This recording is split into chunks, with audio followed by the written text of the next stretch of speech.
What is up, everybody? Welcome to the Inside the Hashes Fantasy Football Selection Show.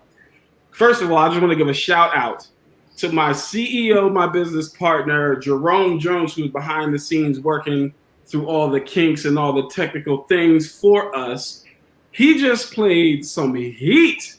I don't know if y'all heard it, but the music that he was just playing, I've never heard that beat before. He surprised me as well as y'all, so I was grooving. I don't know if you saw it, but I was getting my groove on. You know, I like to dance. So shout out to Jerome for that. I appreciate that intro. That was awesome. My name is Avery Collins. I am the vice president of Inside the Hashes, and I am joined by none other than the GOAT himself, Mr. Sam Kirk. Sam, please say what's up to the people. How's it going, guys?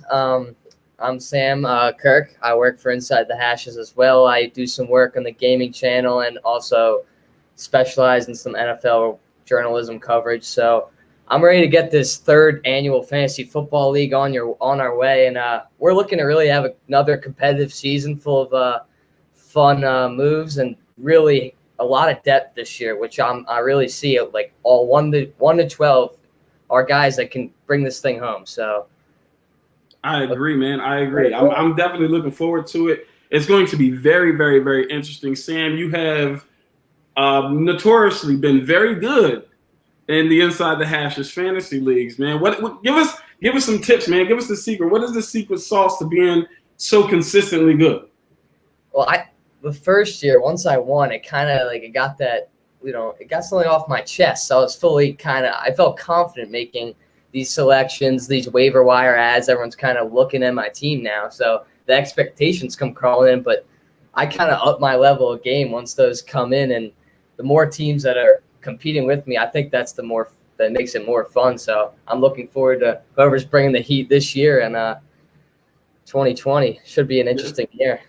It should definitely be interesting. The reason I call Sam the GOAT is because he is the youngest winner of the fantasy football in Inside the Hashes history. So I mean, you can't fight that. It's just young stardom. It's kind of like Luca Doncic and what he just did in the game against the Clippers, the overtime game against the Clippers, hitting the game winner. You know, being a young guy, just coming onto the scene and just stepping up and doing things that we haven't seen before. It's just a beautiful thing. Sam, thank you so much for joining me, man. I see that you got a Penn State shirt on. Is that your college team? Yeah, yes, I'm right there, right in my dorm, right as we speak right now. That is beautiful. He's at Penn State currently. Listen, so you're on the campus, and obviously This is fantasy football. I'm going to ask you a question. Out of the guys that you see right now that are projected to go to the NFL, who would you say right now could be like a sleeper fantasy guy that we should be looking out for once he gets to the next level? Well, I like two guys. One's going to be coming out this year in the draft, so he'll be available next year. But I'm going to bring up my first guy, KJ Hamler. So he's a wide receiver for the Denver Broncos right now, and that offense is going to be fun to watch. I'm telling you that they got weapons galore. I think the defense is kind of going to be spark plugged again because they're going to get some actual talent, a lot more talent on the offense. You got Noah Fant in second year, Cortland Sutton. And then you get, of course, Jerry Jeudy and Hamler, along with a couple other guys. I think KJ Hamler might get a couple open targets, considering that they got to focus on 3-4 guys in that Denver squad, including Melvin Gordon, including Phillip Lindsay. There's guys all over the place, and I think Hamler, he's a really good ability with the run after a catch, and he's just a shifty guy. I think Locke will like having him throughout the year. Yeah, I think he's going to have a pretty solid year as well. I think that with his speed and obviously going to that offense, I mean, they've got some weapons now, man. So it should definitely be interesting. He might be a sleeper pick for some guys because, he's a rookie. I believe he's got a hamstring injury right now in training camp. So, be on the lookout for that as well. But I think, as long as he stays healthy, he could have a very, very, very, very solid year. So give me somebody who you were high on last year, but you're thinking might fall off this season. Personally, that I don't think Aaron Jones is going to have as great of a season this year.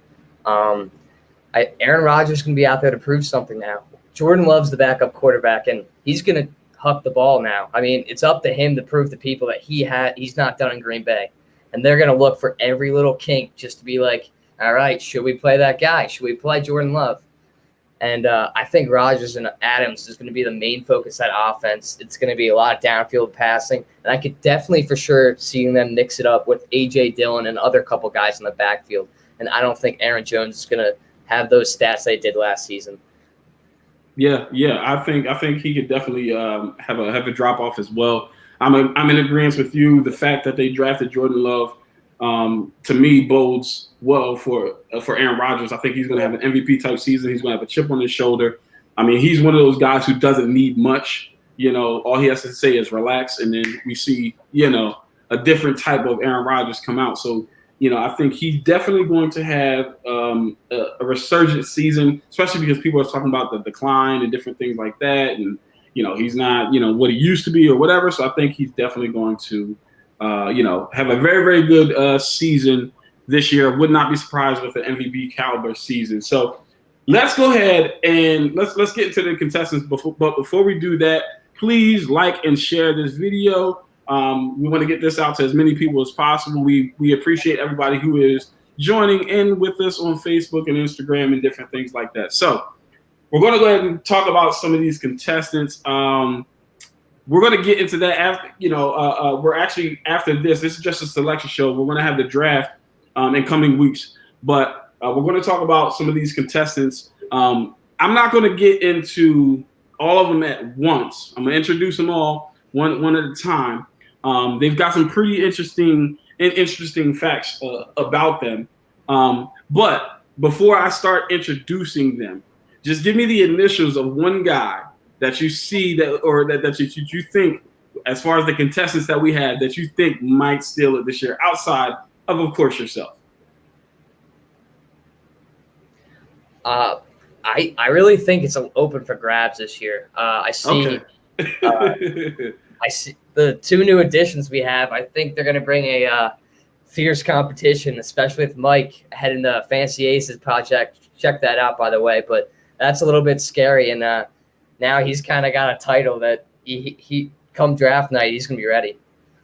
Yeah, that was one of those guys. I'm like, I gotta watch out for this one, man. Yeah. I mean, he's on the Fantasy Aces podcast that airs on Tuesdays at 7. And he's got some really good nuggets, man. I think that, we all have to be on the watch out for him. But we're going to get to the first contestant now. So we are going to bring on and bring up a graphic for this first contestant. He is the host of the Air It Out podcast. He is one of my favorite people. I love his mind, the way his brain works. I refer to him as the Juan Tom Bomb. He refers to himself as the one and only. And let's give it up for Mr. Juan. I'm not going to say his last name because I can't do it. I'm going to let him introduce himself. Juan, please say what's up to the people. What is up, everybody? This is the one and only Mr. Juan Pablo Bonin Camargo on the ITH Fantasy Selection Show. Yes. Thank you, Juan. Thank you so much. Thank you so much for joining on, man. So I'm going to ask, right? I gotta ask, who are you targeting number one if you get the number one overall pick? Who's the guy that you would draft? That shouldn't even be a question. Obviously, I'm going to go with Carolina Panthers running back Christian McCaffrey. I gave that exact response last year when we were doing the selection show that I would choose McCaffrey over Kamara, over Saquon, because I could tell the talent that McCaffrey was going to have. I mean, he only rushed for 1,000 yards and also caught for 1,000 yards, so 1,000 that season. So, my instincts weren't that off, and now I'm going to say that he's going to not do that again. It's going to be a step off, but he's still going to be one heck of a productive player in fantasy. Yes, I definitely agree. I think that he's going to have go Sam, please. Yeah.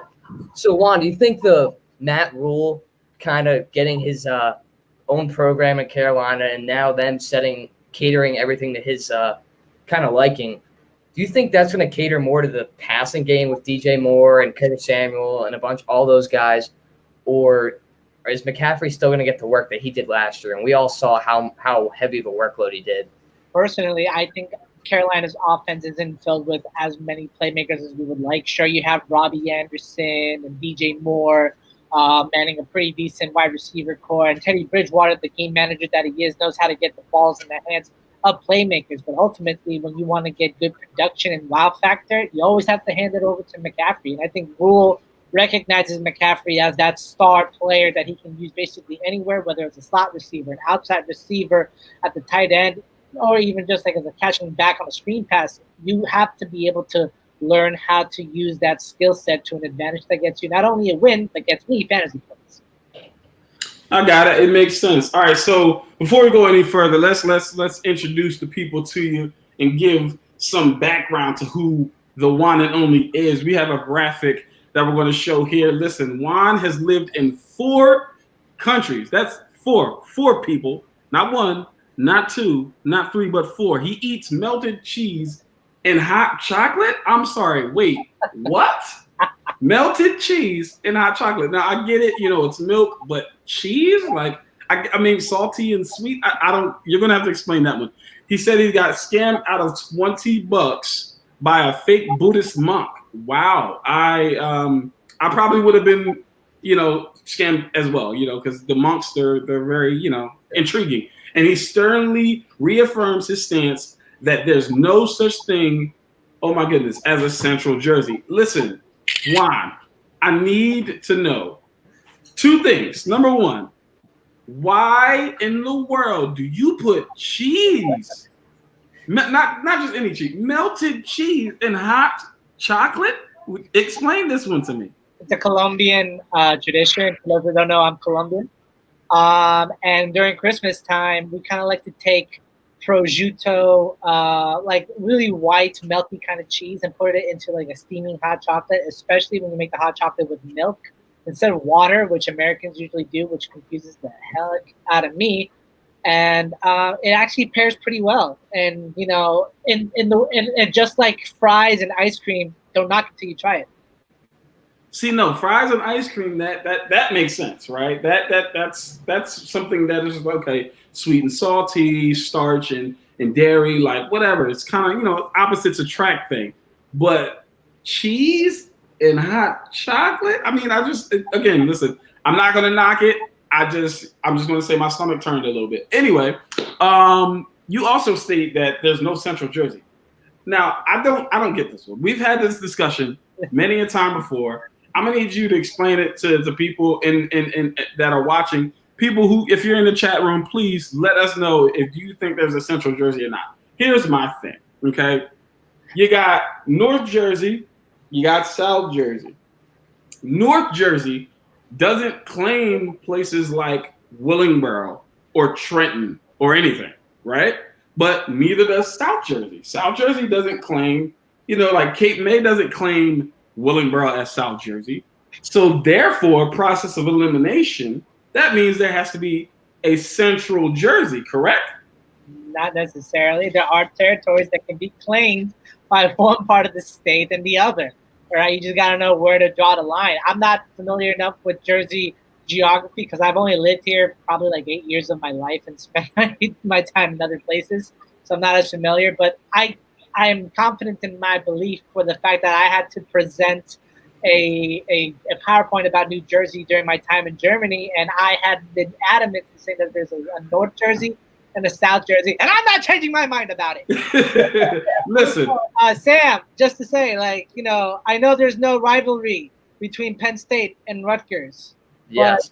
But just like I tell our other Inside the Hashes member, Rachel Drada, who also goes to Penn State, F Penn State. All right. Oh, man. Oh. Scoreboard.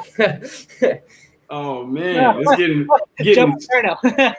It's getting spicy in here. It's getting spicy in here. Listen, man, we're gonna wrap it up with Juan. But Chris has said he thinks that you have a point because there's no such thing as an East Philly. Chris is also wrong. There is an East Philly. It's called Camden, New Jersey.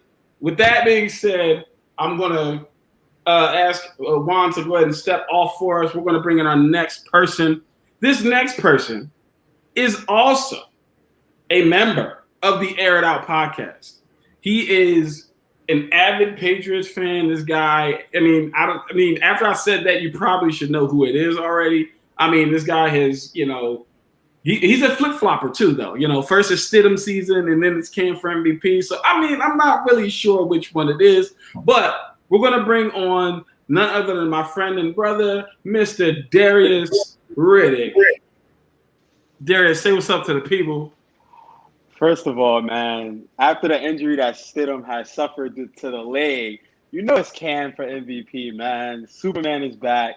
That's all I'm going to say all night, man. That's all I'm going to say all night. I hear the hate in your voice, Avery. That's all I'm going to say. We're going to save it for Thursday, though. We're going to save it for Thursday. Okay. Listen, I get it.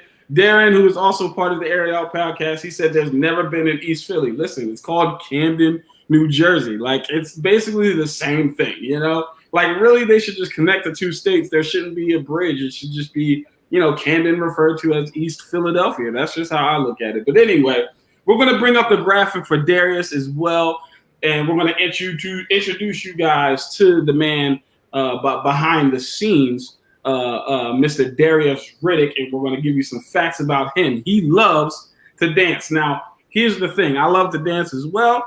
I'm challenging you to a dance battle. I kid, I retire. My knees ain't got it. He says he loves video games. Now, that one I would actually challenge you to if I had a system. He loves sushi. I do too. Listen, I like sushi. Some people don't, but I like sushi. We're going to get and talk about that one, Darius, because I got to ask you some questions on that. And he is the oldest sibling. Never would have guessed that one. That's actually something new that I learned about Darius. Excellent. So, Darius, you say you love sushi. I got to ask you then, what is your favorite roll? What is it? What's your favorite roll? So I got into sushi when I was back in college. We had the sushi spot on campus. So I would just get, I believe it was called the California something roll. It was something like that, where it was just like the very, very basic sushi. And then whenever my parents go to, there we go. And then whenever my parents go to BJ's, I always make sure, like, yo, can y'all grab me some sushi? Because I need that. So, and like I said, man, I fell in love with sushi just based off of school. One day I was just like, let me try this. People would be like, it's raw fish. I'm not going to eat that. But sushi is actually very, very good. It doesn't fill you up, but it's a nice little snack for you. In my opinion, it doesn't.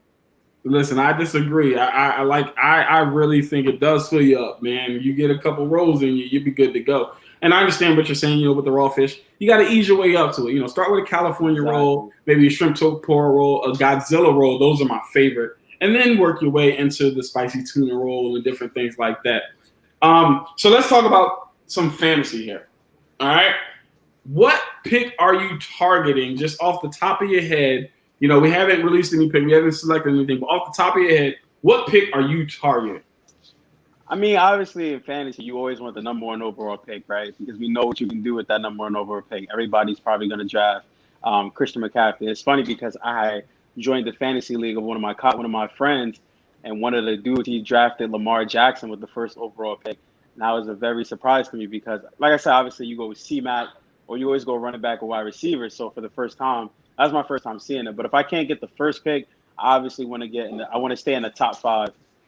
So if I can get, 2, 3, 4, 5, I'll be fine with that. I know who I'm targeting if I can't get that number one overall pick.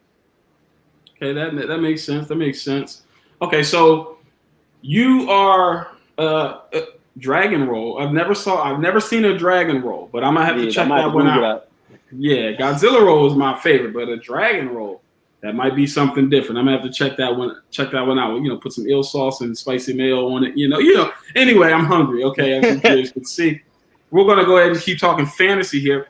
All right, so I asked Juan this question. We actually talked about it on the Air It Out podcast, but you said there was a couple people that you were thinking about.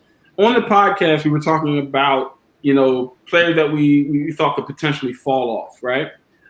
You had your pick, but you had a couple guys in mind. So talk to me about the other guys. We already know who you referenced in the podcast, but who are the other guys that you were thinking that could potentially fall off this year? I mean, kind of. I want to say that for Thursday, but another couple of guys I think that could fall off. And like you said, we alluded it to the podcast. I don't think he's going to take a a big fall, but just because he still doesn't have enough help, I think you're going to see a little bit dip in his stats. I think Aaron Rodgers, I think he's not going to have the season that we're projected him to have just because he doesn't. When you look at his weapons, it's still Devonte Adams. And we know the type of injury history Devonte Adams does tend to have. But, let's say if Devonte Adams stays healthy for most of the season, then it's a different story. But I definitely think Aaron Rodgers is a player. No, I completely. It's just going to be numbers. I completely understand that, Sam. Listen, he clearly disagrees with us. So, Yeah. How do you feel about that? I mean, you're pretty much just saying the opposite, but I could see his point. I just think hearing, I don't know if you guys heard the story about Rodgers on draft night, how he's sitting in his chair sipping tequila and he's just thinking about just looking out. And I'm guessing this guy's in his head has this mentality, just I'm gonna go rip it next year and I'm gonna let it loose because I have nothing to lose now. And he's gonna get a crazy contract if he leaves Green Bay. Here's a bold prediction. I could see John Gruden taking a look there if things go south in Green Bay and Jordan Love. That's my bold prediction. Oh wow, that's a hot take. We need Sam on the podcast. You got to bring Sam on there out. Yeah, hot take Thursday, man. That's a good one right there. I like that, and I actually tend to agree. If it doesn't work out there, I would definitely. I mean, obviously Gruden loves the guy. So, Darius, we're going to go ahead and wrap it up with you. But before we let you go, I want to get one more question from you. Okay, this is a very serious question. This is outside of fantasy. This is something that obviously, with everything that's going on within the country, I gotta ask you. Fruity Pebbles or Frosted Flakes? Oh, I'm gonna go Frosted Flakes in 4. I'm a Frosted Flakes. I'm a Frosted Flakes man.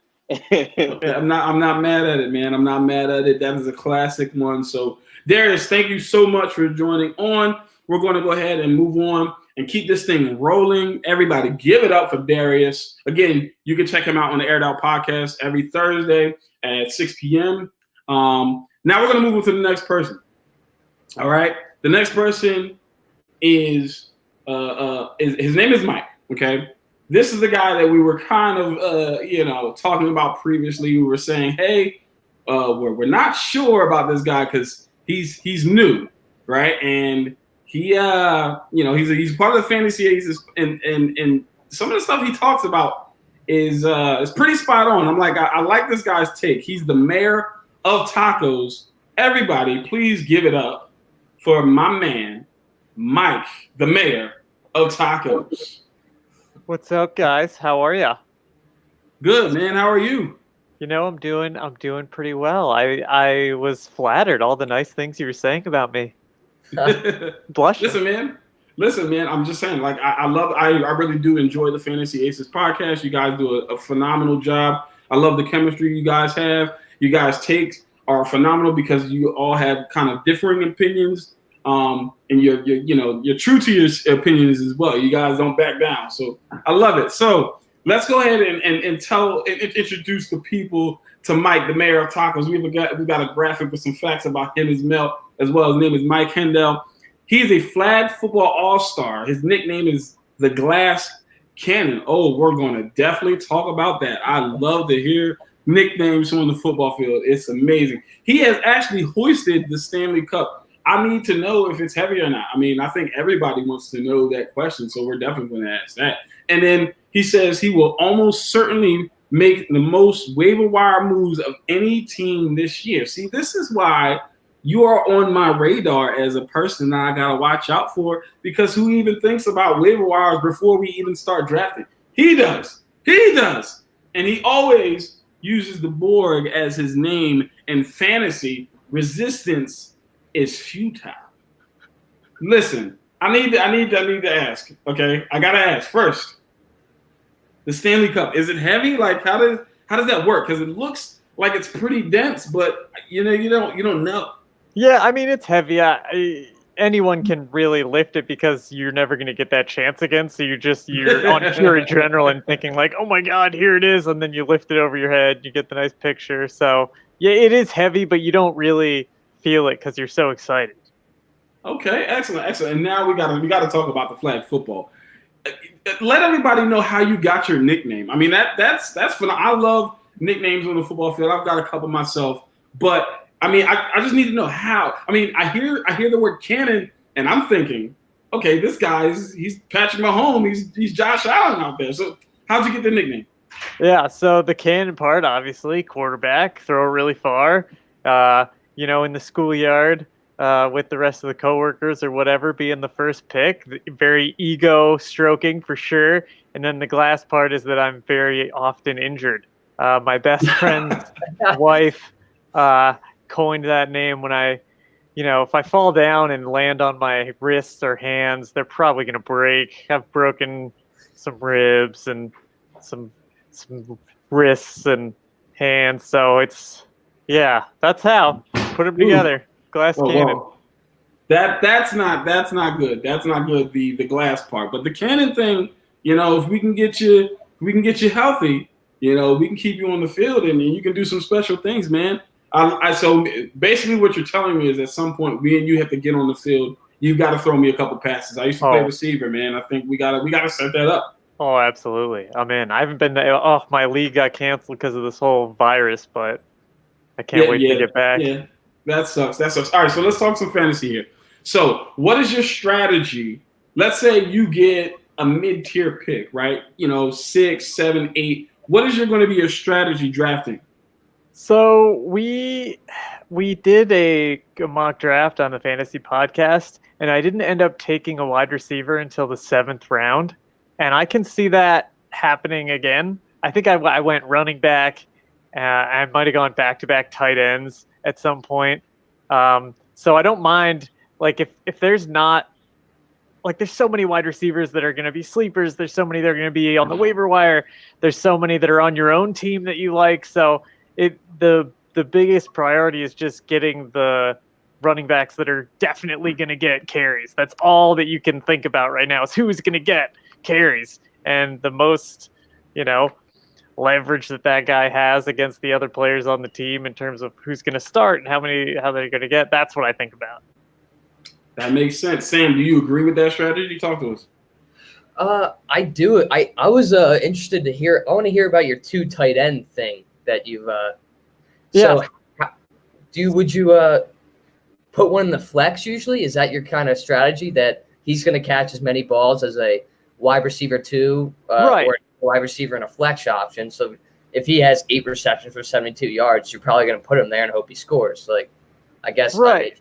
If you're in the 4th or 5th round and you don't see a running back who's going to get the majority of the carries on the team, you don't see one of the top 5 wide receivers, and there's still Zach Ertz on the board. Like, what are you going to do? You're just going to wait because it's a position that – no, you're going to grab him, and if you already have one, so be it. You've got back-to-back. If one of them gets injured, fine. You've got it covered on a bye week, and you play him every week because he's going to get the same number of receptions as a number 1. So I'm not against taking 2 of the elite tight ends. So watch out, everybody.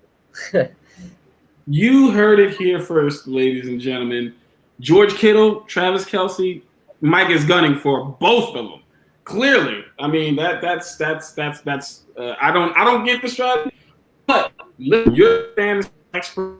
The Fantasy Aces podcast. They didn't choose me; they chose you for a reason. So we might need to lend our ears to you in that regard. So I'm going to leave you with this last question, okay? And I must ask. You're down to the wire, right? It's you need a quarterback, right? All the top tier guys, the Patrick Mahomes, the Lamar Jacksons, the Aaron Rodgers, those guys are all gone. So are you saying? I think you're giving us your answer. Is Derek Carr your guy? Of course it's Derek Carr. Okay. Come on. What are you talking about? Yes, it's Derek Carr. And I'm probably, unless one of you stinkers steal him from me, I'm going to take him as my backup, regardless, or my starter, and I'll just get him and like Ryan Fitzpatrick or something. But yes, Derek Carr, he's the man. Look at all the new weapons that he got, and there's some more running backs there, and I'm excited, man. I'm excited. I'm not mad at that. Listen, he's staying true to himself. He is a fan, so I'm not mad at that. The mayor of tacos, ladies and gentlemen. Thank you so much, Mike, for joining. I can't wait to get this season started with you. We're going to go ahead and wrap it up, and we're going to move on to the next contestant here. Now, this person, he is a Inside the Hashes veteran, man. He's been with us basically since the beginning. He was originally on the Aired Out podcast, and then he did so well, he ended up getting his own radio show. I mean, this dude has takes on takes on takes. If you remember the old Aired Out podcast, me and him used to butt heads a ton, but it's only because we had such passion behind our takes. And I enjoy speaking to this guy. He's a phenomenal person outside of just, being, inside the hashes. He's just a great person to be around. His energy he's not rambunctious. He's more chill, but he's ready to cut a joke at any time. Ladies and gentlemen, give it up for my man, Chris Thomas. What's up, guys? First of all, Avery, my former partner in crime Inside the Hashes, thank you for that heartfelt welcome. And Sam, how's it going, man? Gary, Can't complain. Hopefully this year goes a lot better than what I did last year. Listen, ladies and gentlemen, I want all of you all to know that beard, that's not a COVID beard. Chris has always had this beard. I'm telling you, he shaved his beard off down to the skin, and his beard is still better than mine. Like this, I mean, it grew back in like 2 weeks. I was like, okay, you're just showing off now. It's not due to a lack of trying. I've had this beard since middle school, so it just sticking out the sand. Listen, man, it's got to be something in the Philly water. Obviously, anybody who listens to the podcast or listens to the recent podcast knows that he's an Eagles fan. So let's go ahead and talk about Chris, and let's introduce him to the people. We've got some interesting facts about him as well. Again, he's an Eagles fan. But, nothing else needs to be said there. His favorite QB is Steve McNair, and then Aaron Rodgers. I mean, those are two really good quarterbacks to be your favorite. I mean, Aaron Rodgers is probably the most talented we've ever seen. Steve McNair is so underrated. He says dodgeball is his favorite QB. I'm not sure exactly what that means, but if you can dodge that's technical error. Dodgeball is my favorite movie. Okay, I gotcha. Well, if you can dodge a wrench, you can dodge a ball. And your favorite album is Late Registration. That is Kanye West, people, if you didn't know. Obviously, he's still a pretty good rapper. So, I mean, I can't really be mad at you. That was a phenomenal album. I mean, really was. So, Chris, let's talk about it, man. You're an Eagles fan, right? Yeah. So, obviously, we saw Miles Sanders was a phenomenal breakout guy, fantasy-wise, last year. Over 1,500 yards from scrimmage last year. Do you think that he's a guy that people might be sleeping on behind Christian McCaffrey? I mean, we hear Christian McCaffrey, Ezekiel Elliott, Alvin Kamara as these top, Saquon Barkley as these top running backs. Is Miles Sanders, in your opinion, is he a sleeper guy, or is he somebody who really should be taken as a threat?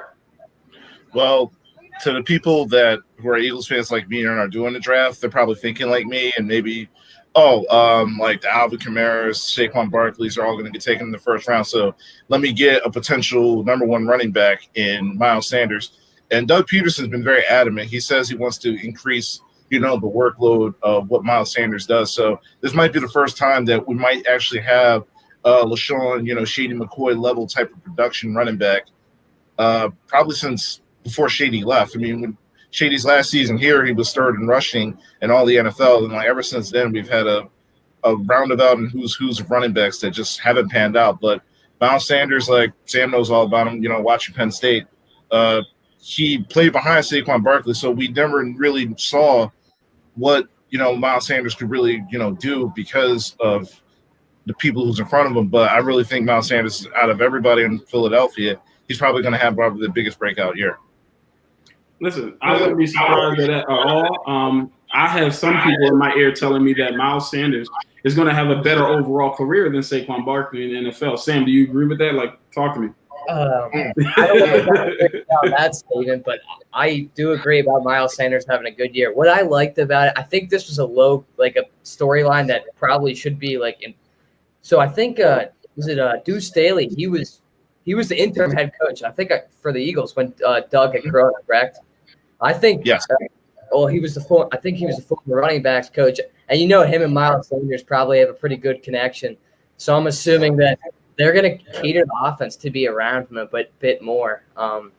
And I think that may be the right way to go, considering they have a lot of unproven weapons on the outside now. I mean, you don't know what you're getting with Deshaun Jackson injury-wise, and Rager might be better with the run game, to be honest. It might allow him to run some routes that they're not stepping the ball. Like, I feel like just running the ball over and over again with Sanders instead of mixing in Boston Scott and all these random guys, that might wear some defenses down a bit more.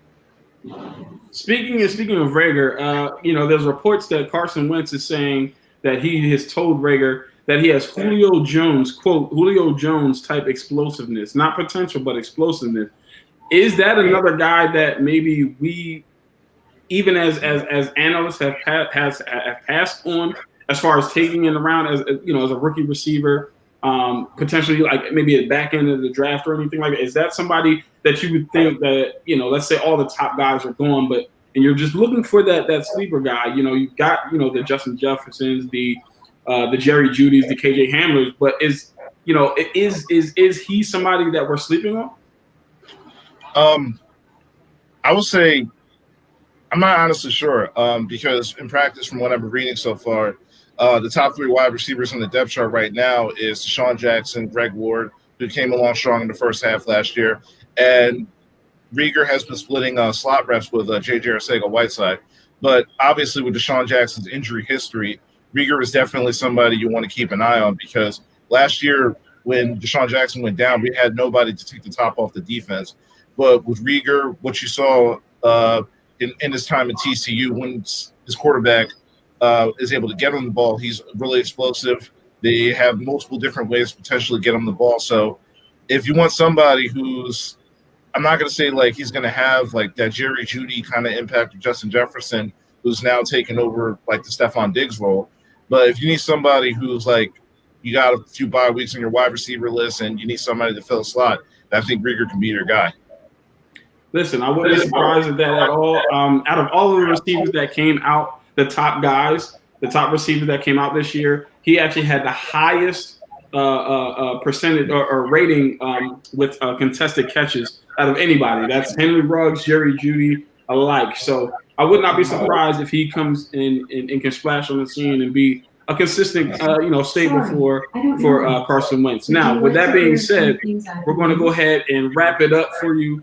Alexis is trying to talk to me right now. I don't know if you guys heard it, but it's all good. So we're going to go ahead and wrap it up and bring on the next person. Sam, go ahead and bring them on. Next person is Ray.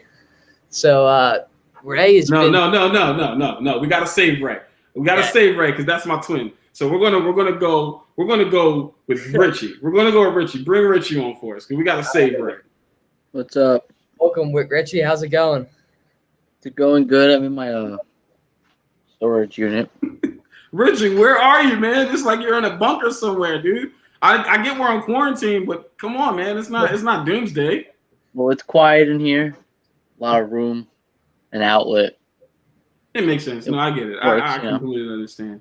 Listen, Richie is not new to this, man. He's been with us doing these fantasies for a while now, and I actually like Richie's picks. Richie usually has a pretty solid team, and I like watching Richie do damage during the season. So we're going to bring up a graphic about Richie as well. We're going to talk about him and give you guys some facts. He has never missed the playoffs, as I just stated. Like he plays pretty well. He has a very, very solid squad. He's never missed the playoffs in the fantasy, and that's phenomenal. It's a situation where he's going to be a legitimate threat to win this year. He said he's never lost a trade either. I mean, I never knew that. That's an interesting fact. I never knew. So you just gave me one. He said he played college baseball at Ocean County College. Listen, man, baseball is such a fun sport. It's literally one of my favorites. I can't get enough of it. And he said he finessed Jerome, our CEO, by trading him Ezekiel Elliott for an entire team last year. Okay, I'm not sure exactly what that means. So, Richie, I think you need to explain that last one for the people who may not understand what that means. Okay, so last year I picked Ezekiel, my first overall pick, and I was 0-3. So I text Jerome, and I'm like, who wants Zeke? I got back Cortland Sutton, Josh Jacobs, Stephon Diggs, and Chris Godwin. Wow. Oh my. And you actually, got I didn't back- get Godwin, but I got the other three. Wow. Yeah. You that was I think you chose the correct word, a finesse, because you made out like a bandit there. I mean, that I don't even want to talk about it anymore. Sam, talk to us. So, I mean, what do you got for Richie? I mean, you probably had a whole different team by week 4 then. So. Oh my, yeah, it was ridiculous. My entire starting lineup was gone. I don't remember the first couple weeks what Elliott did last year, but was his numbers down? Is that why you traded him, or you just needed more kind of depth across the board instead of just at the running back position? He was fine. I was fine with his production, but I don't even remember who my running back. I think Damian Williams was my best running back besides him, and Robbie Anderson was my best receiver. So I had to upgrade. It's funny because Jerome is throwing a little bit of shade in the chat. He said, listen, yeah, that happened, but guess who was in second place, though? Boom, boom, boom. Uh-oh. So it looks like the trade ultimately worked out in Jerome's favor. I mean, he was, in second place. He was that close to being a champion. So I guess he was, victorious in that regard. Richie, talk to me about your draft position, man. Where do you want to draft? Are you one of those people who wants the first overall pick? Are you one of those people who likes to be in the middle of the pack? Are you a person who loves in a snake draft format to be at the end so you can get those back-to-back picks? Talk to us. Honestly, this year it doesn't matter because if you have the first pick, it's very deep. Like the league's very deep, so you can get like at the 20th pick because that would be your next pick if you're first. Like you can get like a receiver 1.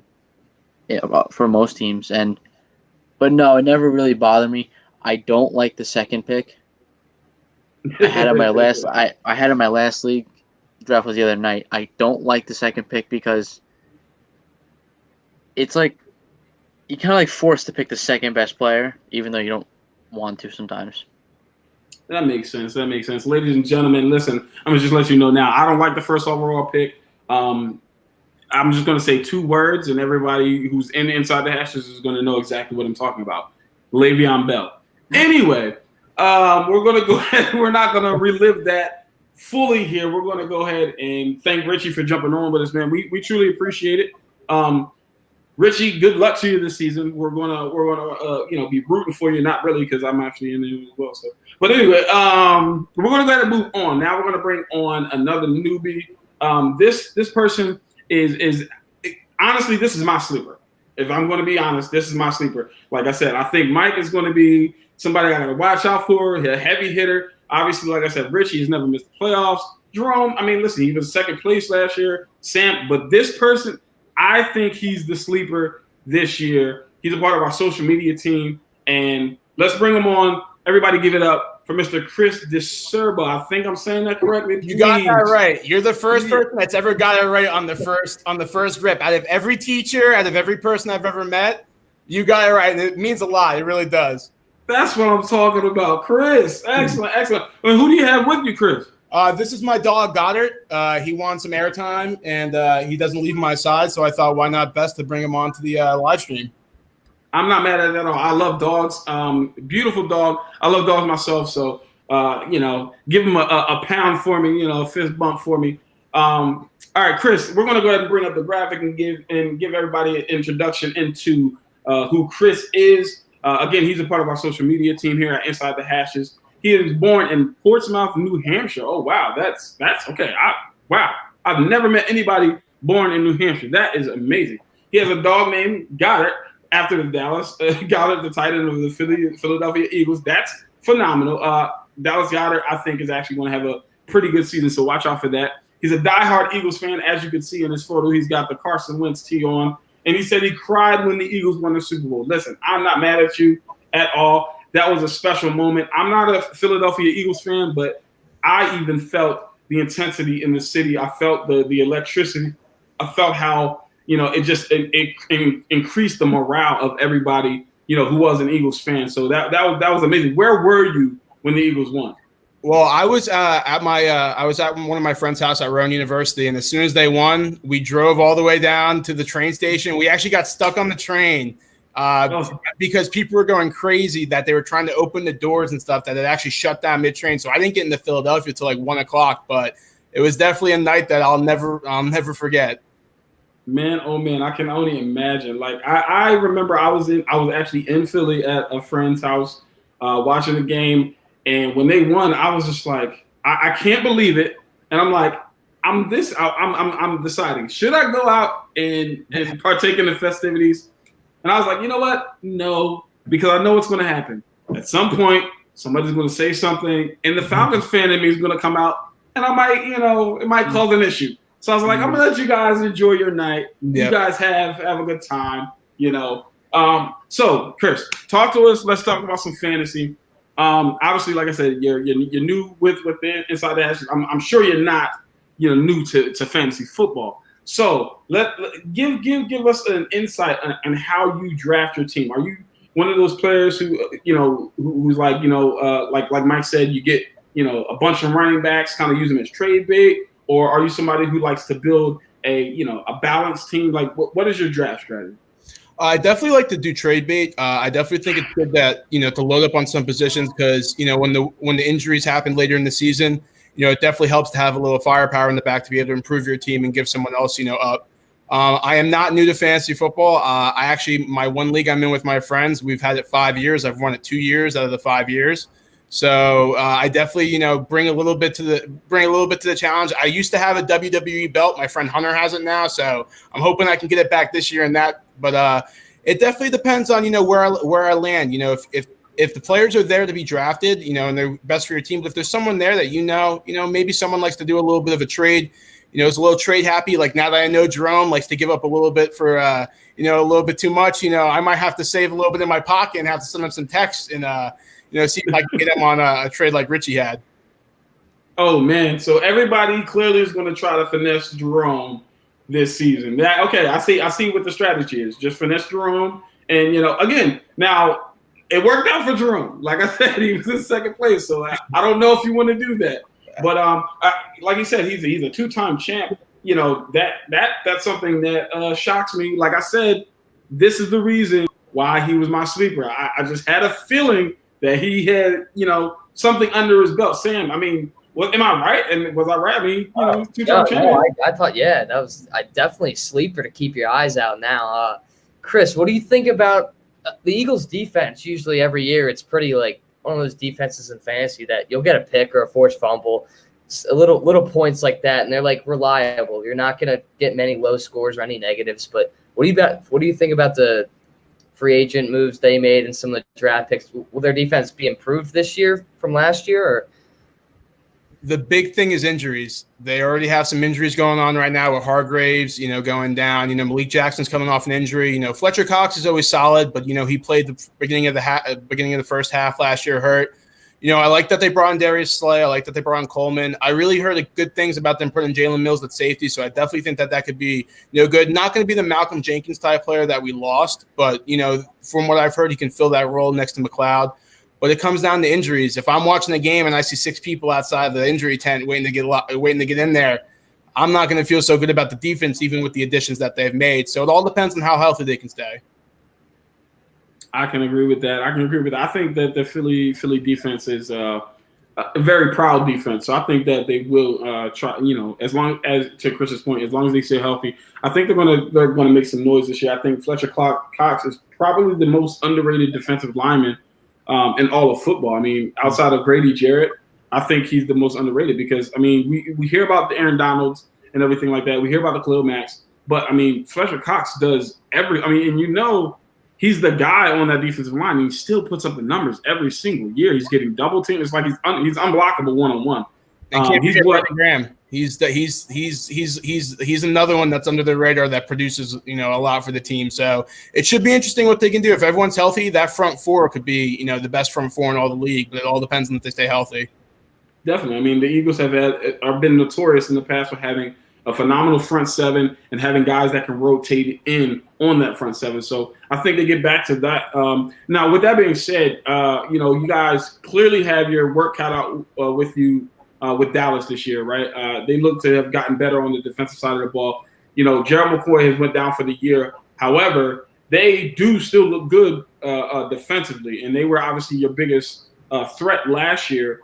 Do you think that this is a season where it's a foregone conclusion that the Eagles are going to take it, or do you feel like Dallas is going to take another step and potentially push you guys for that division title?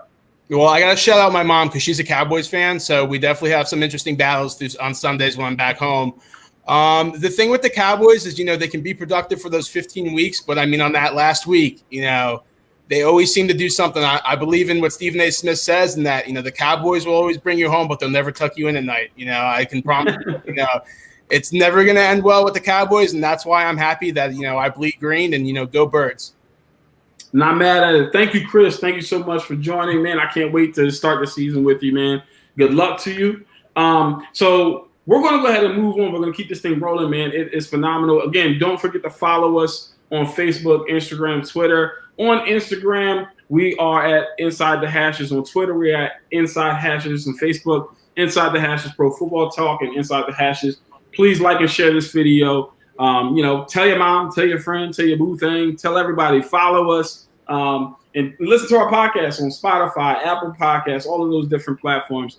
With that being said, we're going to go ahead and bring on the next person. Again, this person is a veteran, quote unquote, to Inside the Hashes at this point. He is the last member of the Aired Out podcast. He is I'm not even going to get into that because I don't even want to bring up the name of his team because he's going to go into a rant. But anyway, we're going to go ahead and bring on my man who has phenomenal takes. He has, a brilliant mind. I'm just going to be honest. He has a brilliant mind when he gets everything collected in his head and he does his research. His points and his takes are very, very, very good. So let's bring on Mr. Big Trust himself, Darren Braston. And, of course, he's got the mask on. Like, mask off, man. Mask off. What did Future say? What did Future say? Mask off. See, listen, I gotta represent my team no matter how we doing it. And nowadays with the quarantine, you gotta have a mask. So it's definitely the mask right for me. Oh my goodness! I can't believe he just came on to the podcast with the Baltimore Ravens mask. But listen, fandom never dies. So let's go ahead and bring up his graphic. We're going to go ahead and introduce Mr. Big Trust himself. Again, his name is Darren Braston. Again, you can see he's wearing some more Ravens paraphernalia. This guy. He said he recently got engaged. Congratulations, my good sir. Congratulations. I'm glad she said yes. I'm not sure why, but I'm glad. She said that he once was an Eagles fan. Oh, we are definitely going to talk about that. Oh my goodness. Said he was in 3 plays as a kid. Oh, you're an actor. I act as well. Come check out some of my Murder Mystery dinners, Maybe we can, do some stuff together. He said his favorite superhero is Black Panther. Listen, I can't be mad at that at all, man. Wakanda forever. Black Panther was phenomenal. I can't wait for Black Panther 2. I'm kind of, shocked. Oh, he got the old comic print on his tee. That is phenomenal, man. First things first, congratulations on your engagement, man. That is phenomenal. Appreciate it. That is great, man. I'm so happy for you. Now we gotta talk.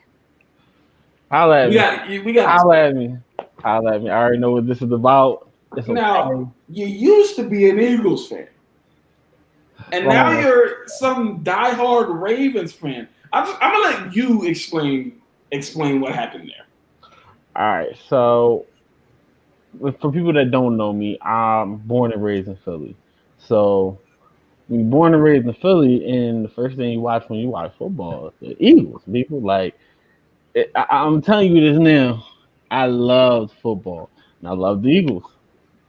Definitely was a fan, happy and all of that, but I was not a child that dealt with losing very well.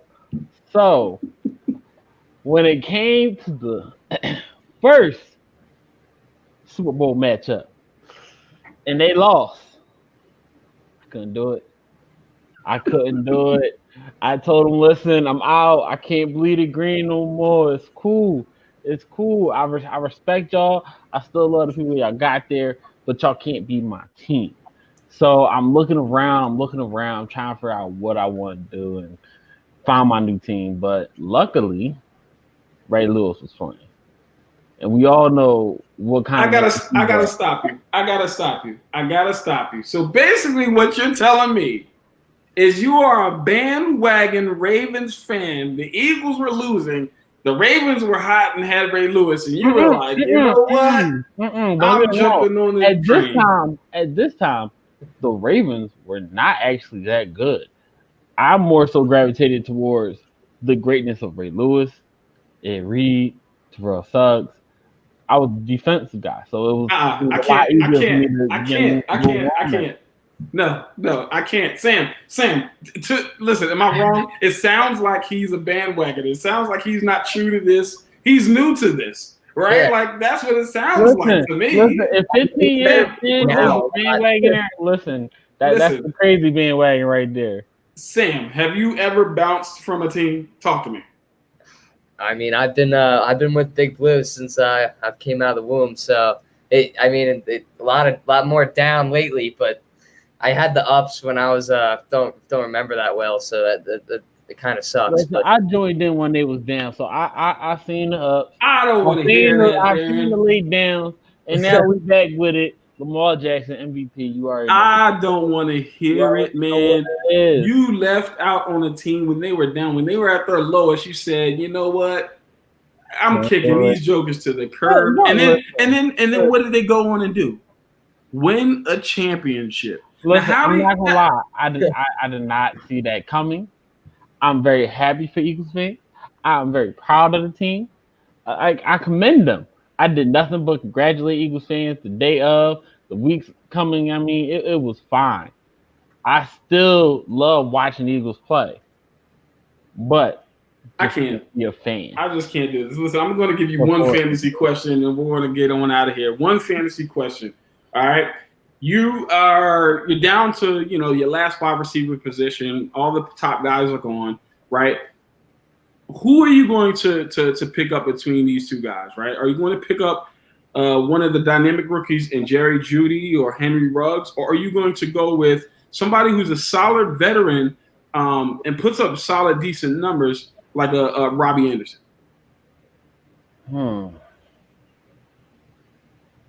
I'm going young guy. And I'm going young guy because Robbie Anderson, first off, just going off of the names you've given me, Robbie Anderson is in a new situation. Yes, he's going to be the deep threat, but can Teddy's arm really be that good and that well off for the deep threat ability?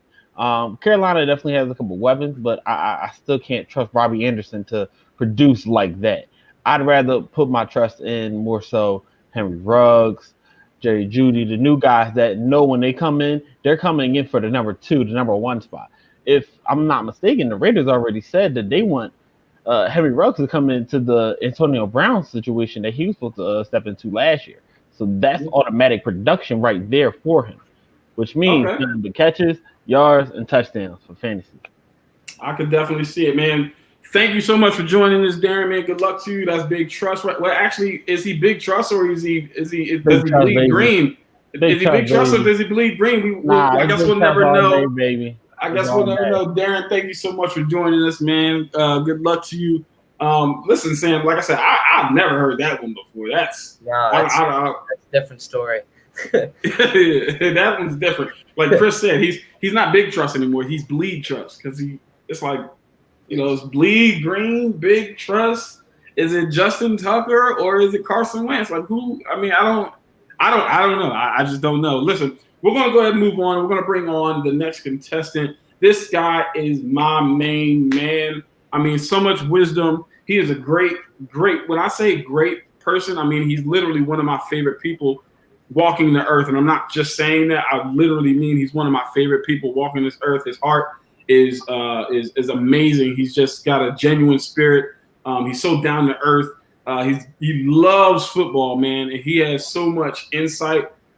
He's the elder statesman, but you would never know it because of how locked in he is. Let's give it up for my man, Ray Roberts. What's up, man? I'm good, man. How are you? I cannot complain, man. It's always a pleasure to see you. Well, right back at you, man. Yes, sir. Listen, we're going to let him go right into the graphic on Ray because we want everybody to know exactly who this guy is. Again, he's one of my favorite people. He's a big music fan, as am I.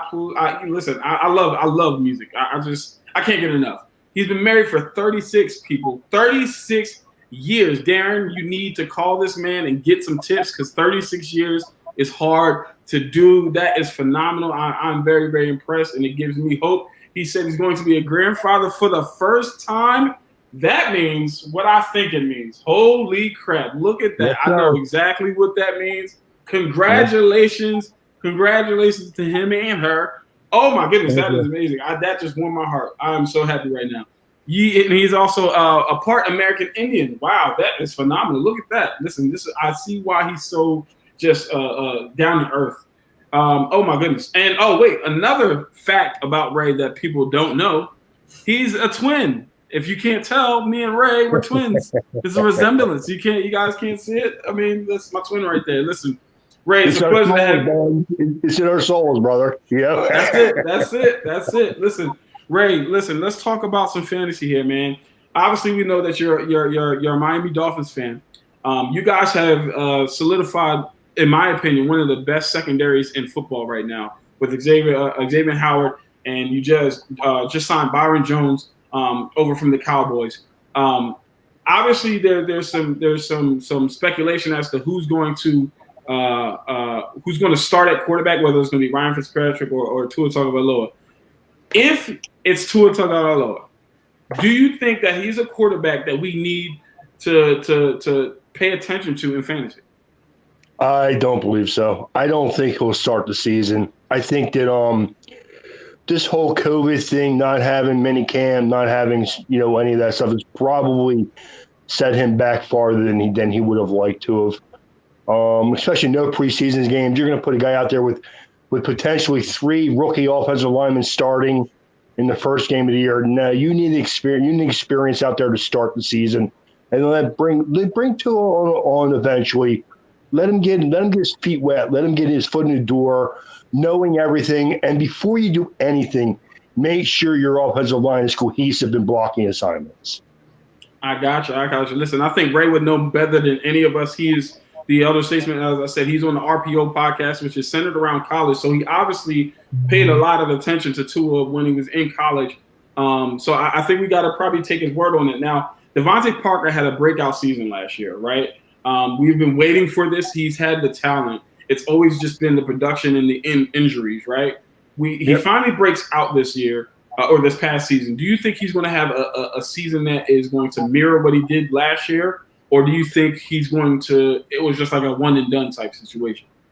No, I think Parker has the talent. I just think he's one of them guys that took him a little bit longer to develop, and he had the injury bug his first 2 years in the league, and now he's been on the field. I think he has all the talent, and you know what? Even in minicamp this year, I follow the Dolphins, of course. I follow a lot of the teams, but especially Miami. I listen to everything I can get my ears around. I read everything I can read.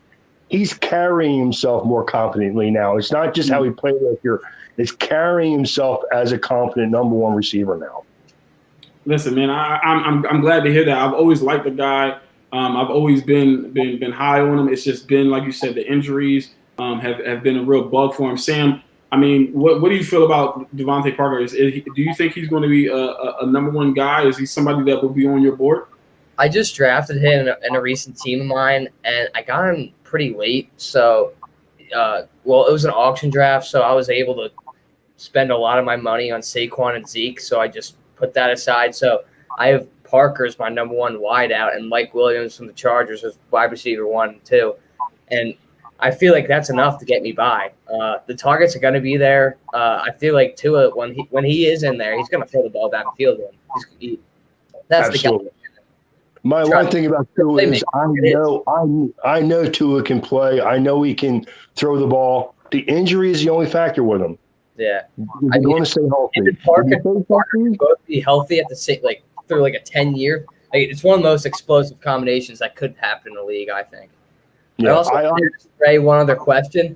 I wanted to ask him his opinion on Chase Claypool this year. I know you're a big Notre Dame guy, and I like a lot of Steelers on the offensive side of the ball, but I want to know what you think he'll contribute to that offense this year? I like Chase Claypool.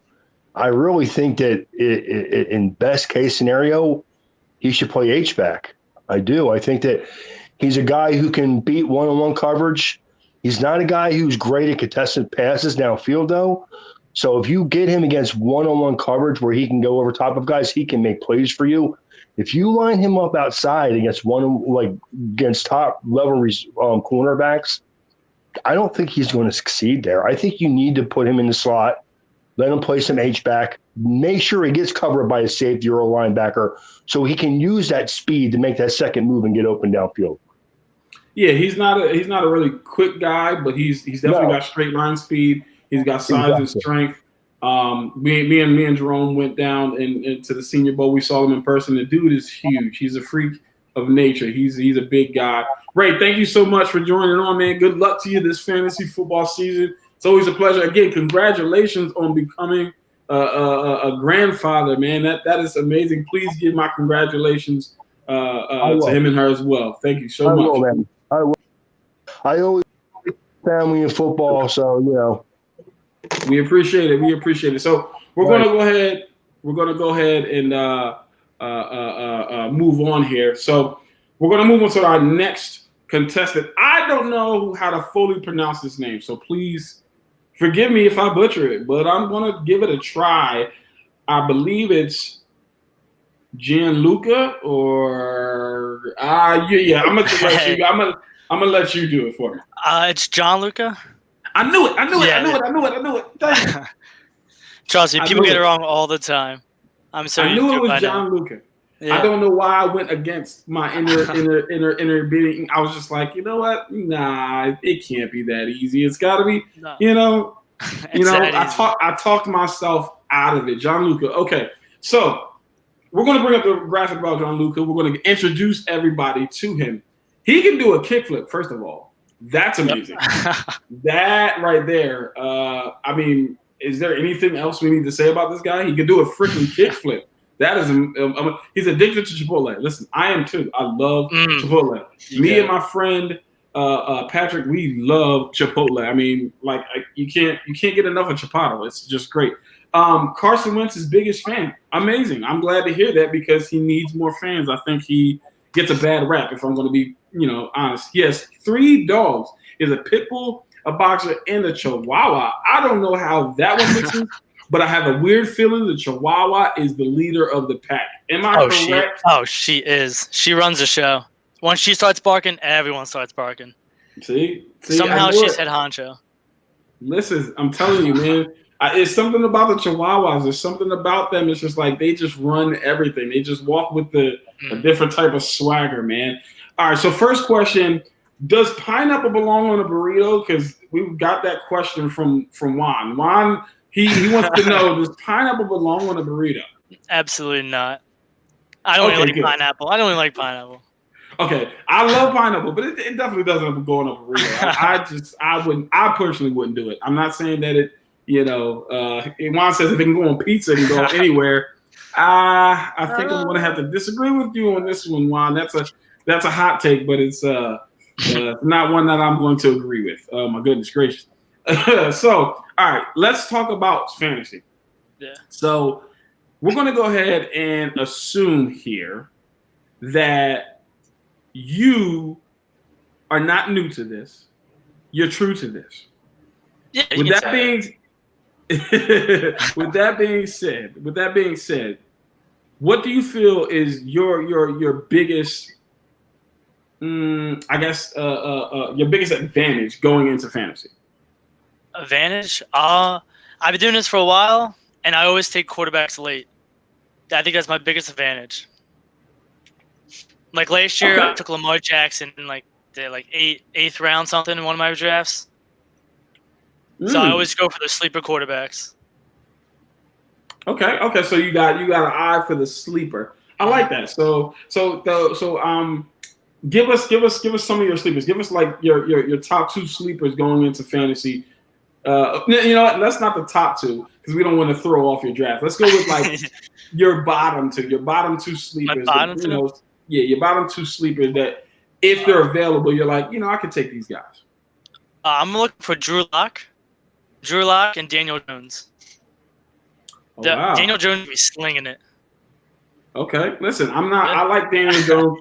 I'm sure Sam has love for Daniel Jones. Yeah. Daniel Jones. He's my guy. All right, maybe I won't get him then in late rounds. He'll be gone.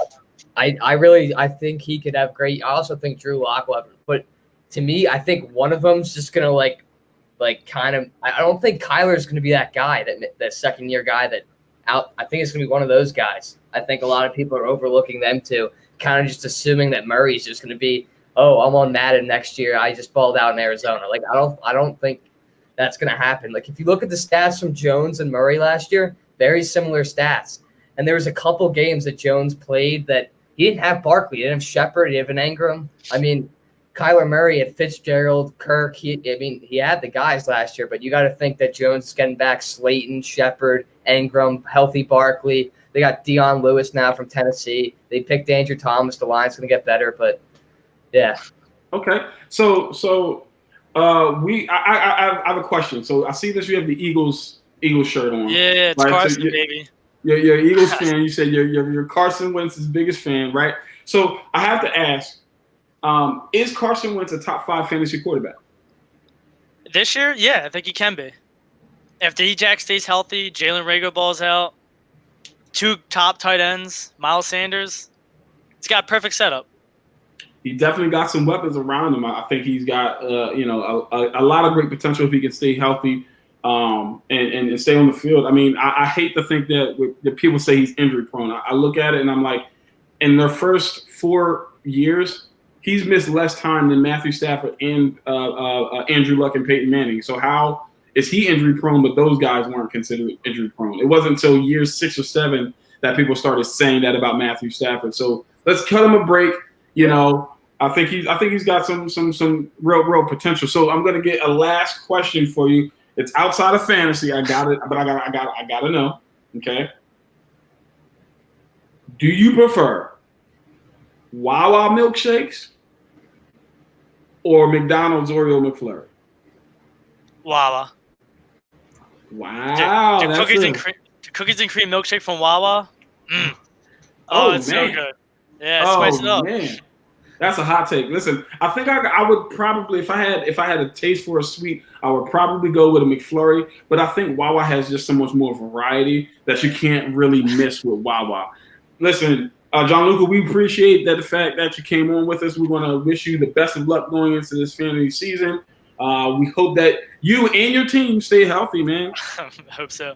Yes, sir. Yes, sir. So we're going to go ahead. Oh, for sure. We're going to go ahead and move on. We're going to move on and bring on somebody who's, again, another vet, man. I love this guy. Again, great energy. Usually has a solid team as well every year. So without further ado, I'm just going to bring on my man Micah. Micah, go ahead and pop on. Listen, what we're going to do here is we're going to bring up his graphic. Let's go ahead and bring up his graphic. We're going to introduce Micah to everybody. And this is the reason that I wanted to bring this up. Michael Vick is his favorite NFL player ever. That's the reason I wanted to bring this up, because I am in agreement. He is my favorite player ever as well. We have that in common, man. Is Mike Vick, T.O., and then Peyton Manning. Those are my top 3. I appreciate that. He's a computer science major. That means that man is smart. I don't even know how else to put it. That brother is smart, that he can just do stuff that I can't. I'm just going to put it up. He said he ran his own football website in middle school. We're talking middle. I just said he was smart, didn't I? He ran his own football website in middle school. He said he once worked at the YMCA without being able to swim. Do you understand that this man was saving people's lives and couldn't save his own life? That is amazing. That is what you call a superhero. Micah, thank you so much for joining us, man. Talk to the people. Thank you guys for having me. I'm Micah Jamal. I've been writing that Inside the Hashes for about 2 years now. I cover the Eagles, but I've been trying to branch out a little more lately. Yeah. Man, listen, if you haven't read one of his articles, please do so. I mean, the guy he's very, very, very articulate. He articulates himself extremely well. He has some of the best content. His thought process is so concise and so coherent. It's amazing. It's kind of like it's almost poetic when you read his pieces. So we appreciate. Oh yeah, we appreciate it, man. Listen, you are a computer science major, man. Like that. I got to talk about that. Like what? How is that? Like what goes into that? I mean, like, well, since I was young, my dad was always talking about like I should like touch on computer science. He always said it's the language of the future. So like when I got to high school, I took some classes in it, and I just like became really interested. So that's what I'm doing in college now, working on developing games and things like that. Man, that is amazing. All right, so you got the computer science thing down, right? So now, but there's a science to this drafting thing, right? There's a science to this fantasy drafting thing. So talk to me about your strategy. Like, what is your strategy when you first decide that I'm going to go into a fantasy football league? What are the first things that you kind of start thinking about in your head? How does your brain work in that way? I think I just like mid-round picks most of the time, because I think when you get a really high pick, you pick really late in the next round. You get a really late pick, you pick really early in the next round. I think they're too spread apart, so I like mid-round picks most of the time. Okay, so that's you're one of those 6, 7, 8 guys. That's good. I understand that. I completely get that. So if you had the choice between, let's say, an Aaron Rodgers and a Tom Brady going into this season, we know that Aaron Rodgers is going to have a chip on his shoulder, but we know Tom Brady's got the weapons. Which guy are you leaning toward, picking? I mean, Tom Brady is 43, but I think he still got it. And at the end of the day, when you have Mike Evans, Chris Godwin, Rob Gronkowski, O.J. Howard, guys like that, I have to go with Brady, because Rodgers has slowed down lately. Like you're not going to get a lot of turnovers with Rodgers. You're going to get low interceptions. But I think Brady's ceiling, I think it's higher this year. I think Rodgers has been slowing down. They're trying to get Aaron Jones to the mix a little bit more. So I had to go with Brady this year. I can completely understand that. Sam, is that something that you would agree with, or are you thinking otherwise?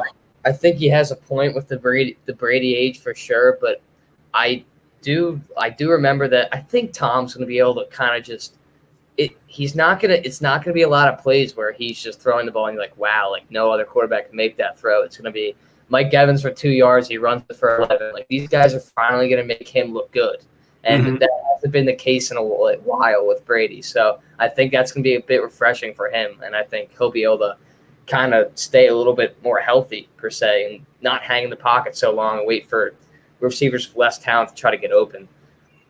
To be honest, I hope that Tom Brady has a phenomenal year and goes 2-14. I'm a Falcons fan, so I hope they wet the bed. Michael, I believe you said that you're an Eagles fan. So do you have a prediction win-loss record for you guys? I'm gonna go for 11-5. I think that's perfect. I think 12-4 is a bit high. I'm always really optimistic. I'm always saying 13-3 and things like that. But I'm gonna keep it realistic. I say 10-6 or 11-5. I think is about right.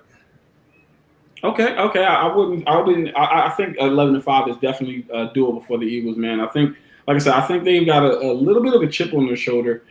Seeing how last season ended, I think they felt that they really had a chance to make a run in the playoffs, but losing Carson Wentz to a really, really tough play was really bad. So, Micah, thank you so much for jumping on, man. Good luck to you this fantasy season. Good luck to you in college, man. That's amazing. You clearly have a brilliant mind. So. Good luck to you, and everybody. Please check out his work and his writing on our website www.insidethehashes.com. Check out all of the blogs, all of the podcasts, all of the player interviews, and different things like that. Mikey, thank you so much for joining us.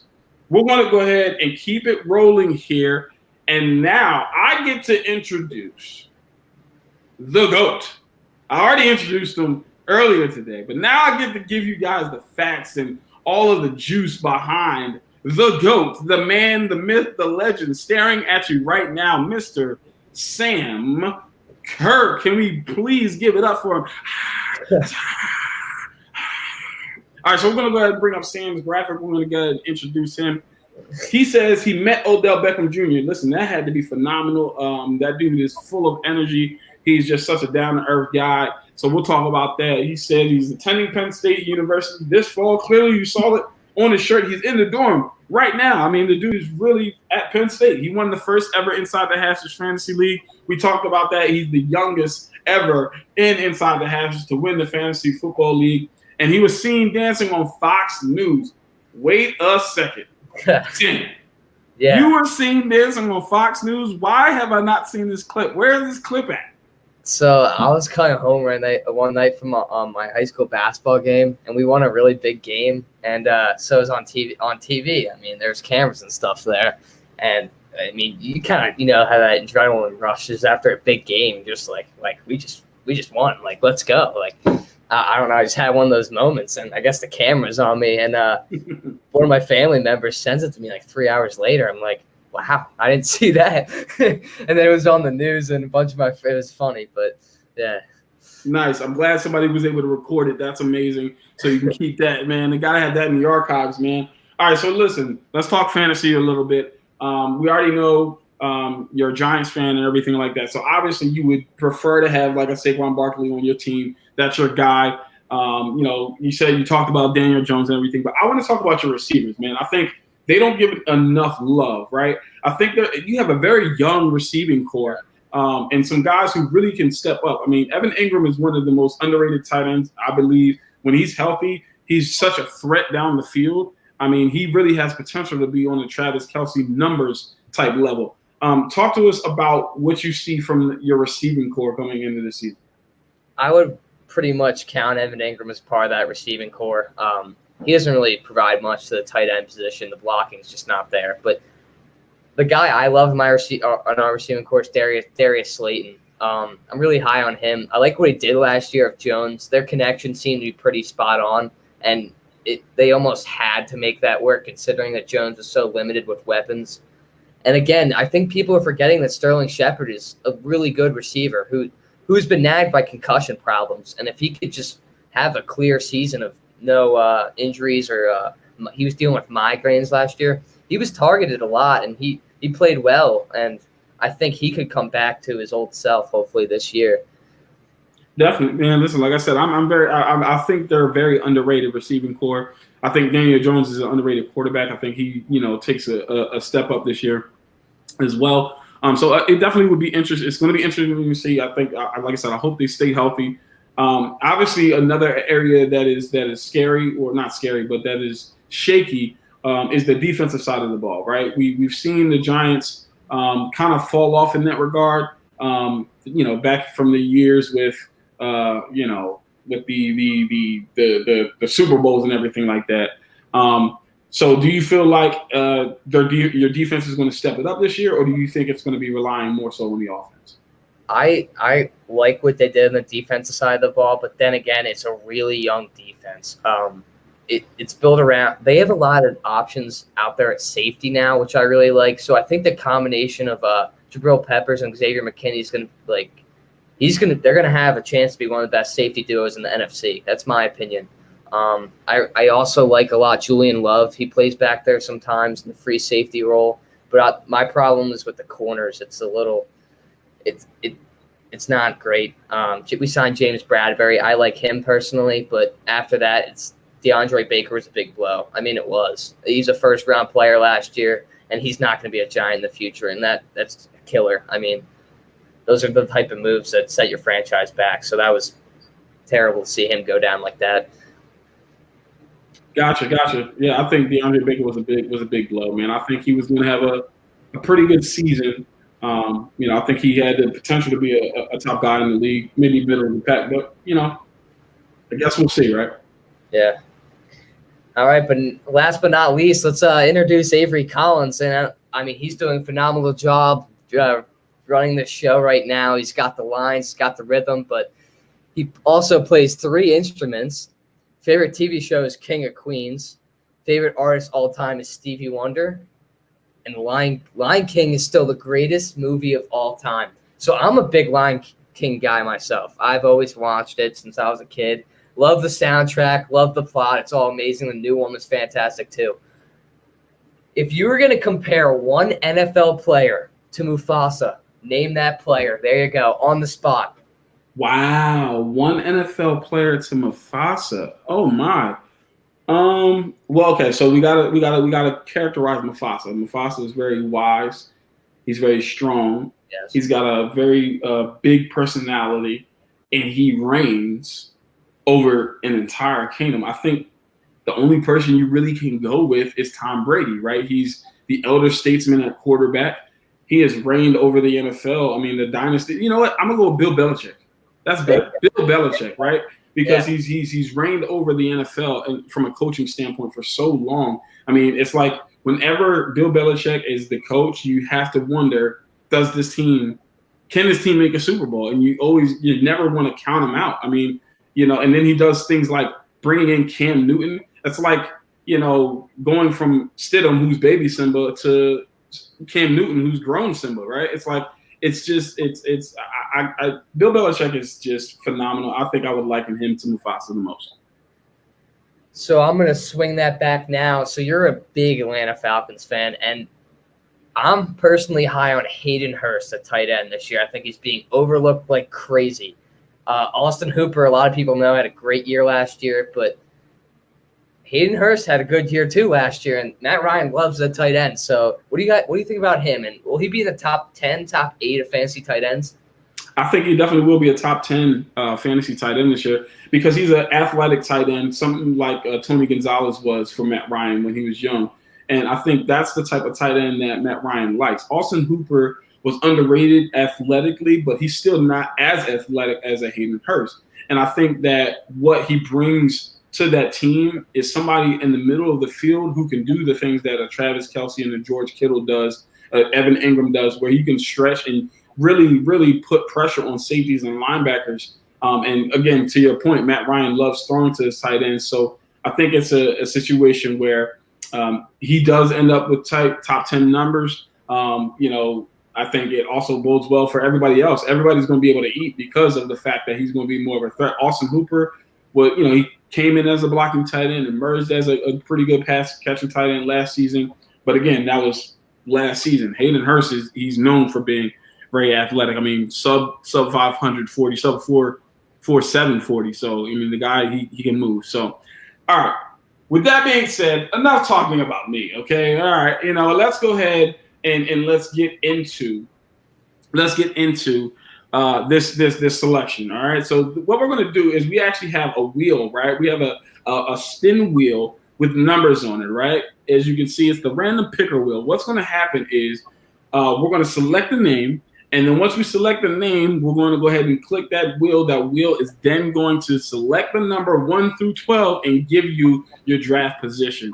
All right. So we're going to go ahead and get started. The first person that we're going to bring up, the first contestant to figure out where they're going to be drafting is none other than my man, Chris Thomas. So Chris, welcome back. We're going to go ahead and get started. We're going to go ahead and click this clicker and see where you end up. All right. All right, let's do it. What are you hoping for, man? Last year I just wanted a later round pick because personally I overthink everything. This year I need to switch it up, so I'm hoping for a top pick. So it makes my decision a lot easier.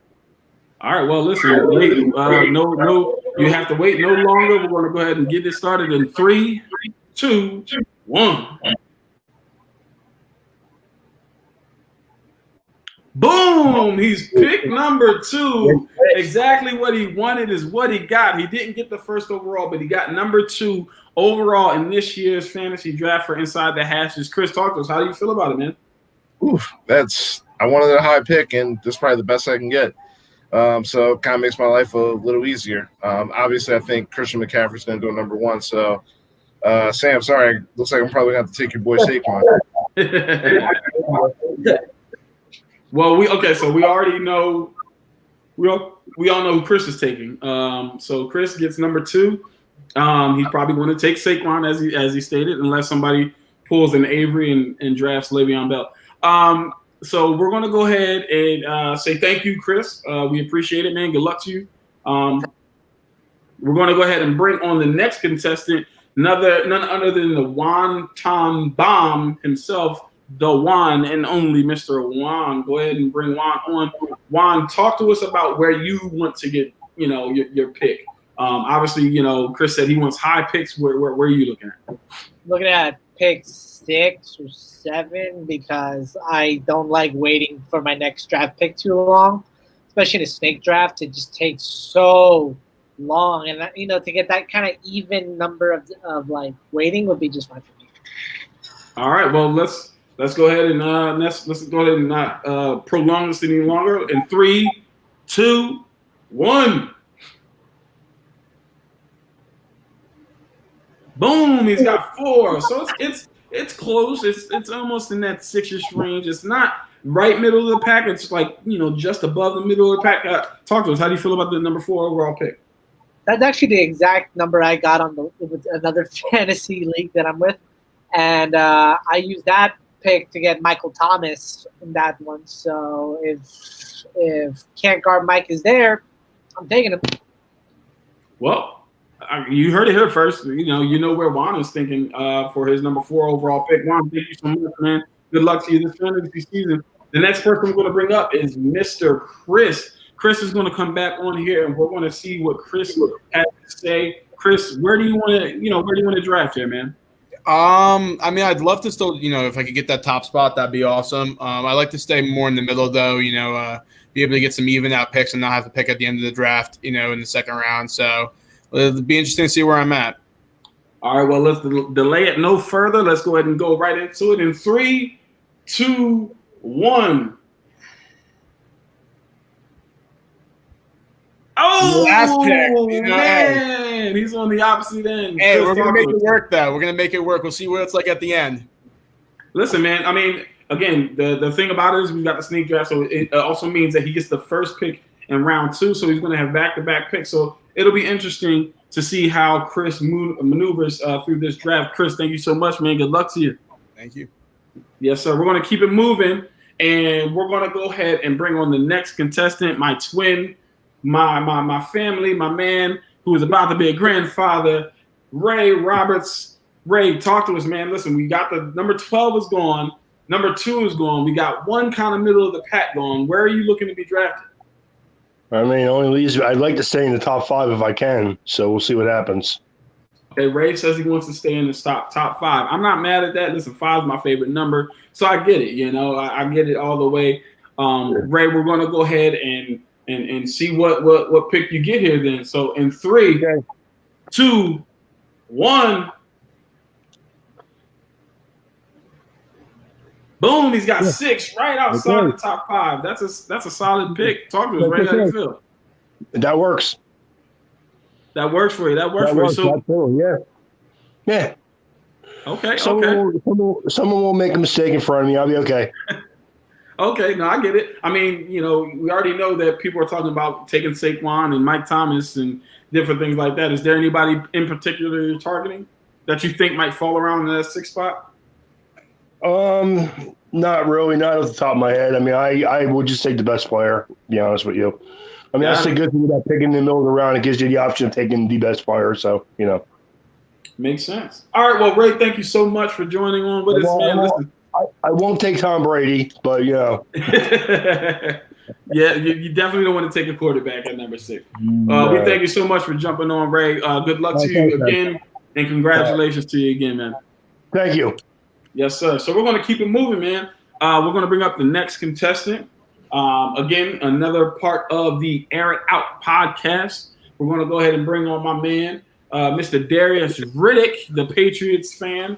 And we're going to go ahead and talk to Darius and see where he wants to pick now. I mean, you got the middle of the pack going. You got the end of the pack going. It's still the top spot left. Is that where you're targeting? I mean, I would love the number 1 spot. If not, I'll definitely take number 2 or 3. But we'll see when the wheel spins. So how are you going to take 2 or 3? 2's already taken, man. Oh, 2 is already my bad. 2's we're going for 1. I got my lucky gold chain on. He's shooting for number 1, and he put the lucky gold chain on. Oh man, listen. Let's see if that chain is really lucky. And 3, 2, 1.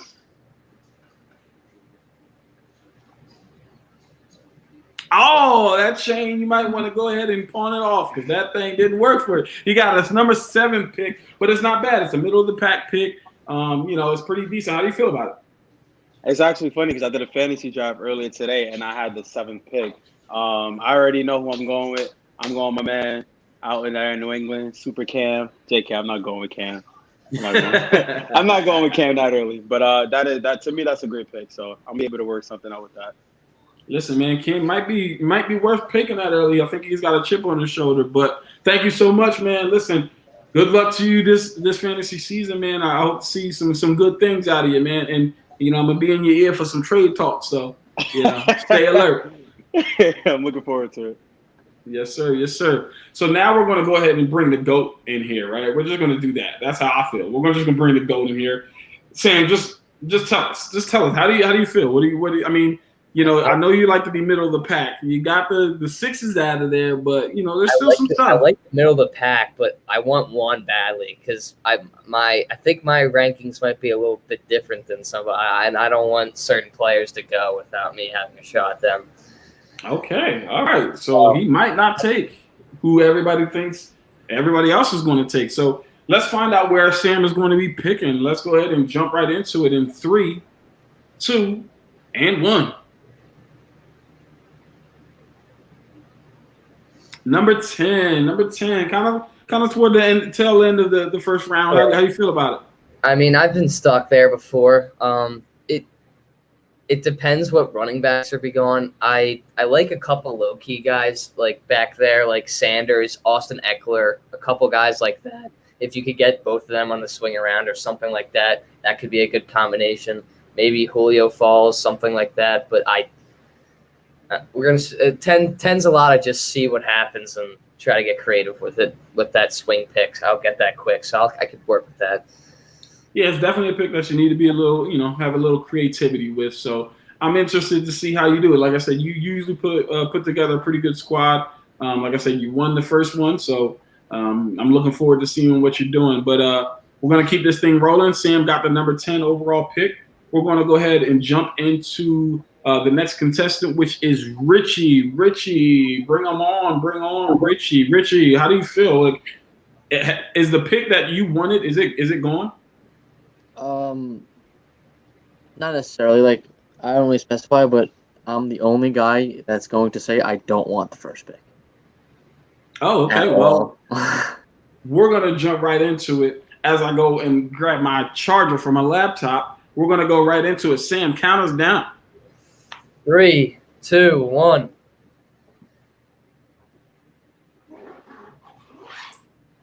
Looks like Richie's ended up with the 9th pick. How do you feel about that, Richie? I mean, you kind of got stuck where I'm at, back end of the first round, but I think there could be a couple of good receivers coming your way maybe that might fall if there's a spurt of running backs taken in the middle stages there. Yeah, I mean, you could probably still get a running back at 9, and like you said, the wraparound's not actually that great for me, but I'm kind of happy I'm at the end because there's some guys that people are undervaluing that I could probably get in like the 3rd, 4th round, like with the way it's going to work out. So I'm happy with it. I really did not want the first pick. I'm happy with it. I completely understand it. You didn't want the first pick, so you got the 9th pick. Again, got to be some creativity going on there. Got to do some maneuvering and different things. So it'll be interesting to see. Listen, folks, we still got the number 1 pick out there. As Richie drops off, we still got the number 1 pick out there, the number 5 pick out there, the number 3 pick out there, the number 8, and the number 11. Richie, good luck to you. But we're going to go ahead and bring on, again, the guy that I think everybody needs to watch out for. We're going to go ahead and bring on Mike, Mr. Mayor of Tacos himself. We're going to go ahead and talk to you. Obviously, there's some pretty good picks out there left. Like, which one are you targeting, man? Yeah, I'm also not a big fan of the number 1 pick. Oh, you're not picking until the end of the 2nd round if you get that. So, but if I get it, I'll be happy with Christian McCaffrey. So, I'm ready. I'm excited. Let's see it. All right. Well, listen, let's go ahead and get that excitement going in 3, 2, and 1.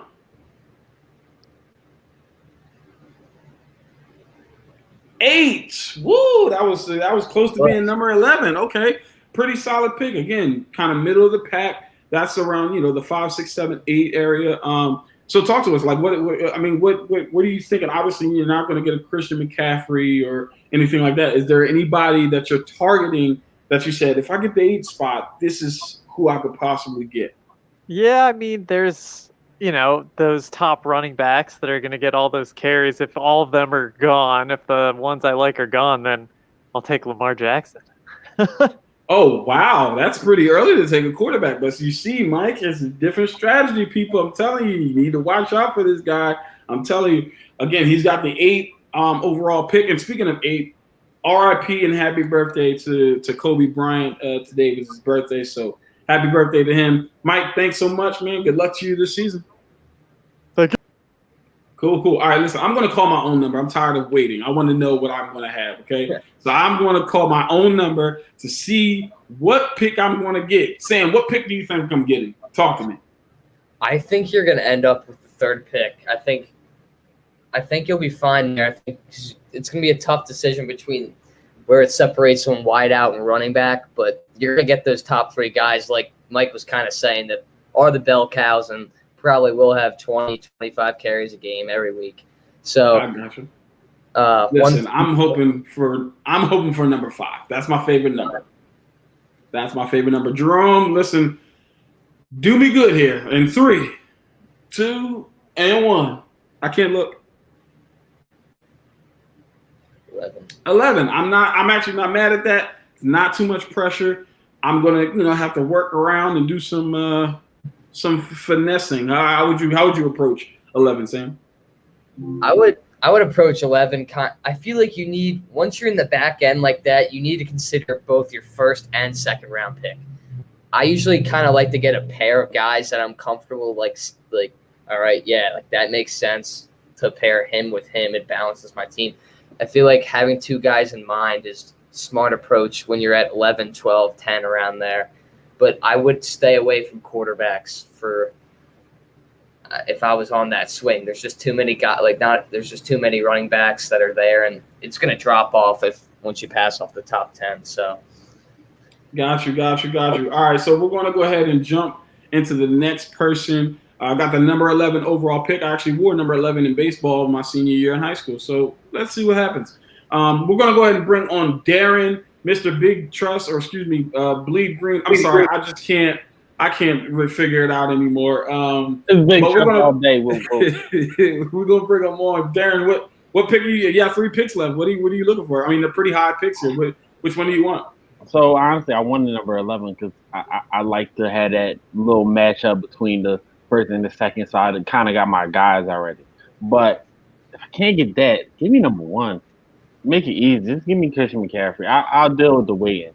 I can maneuver around how I need to. Give me number 1. Okay, well, Jerome, you heard him. Give him number 1 in 3, 2, 1.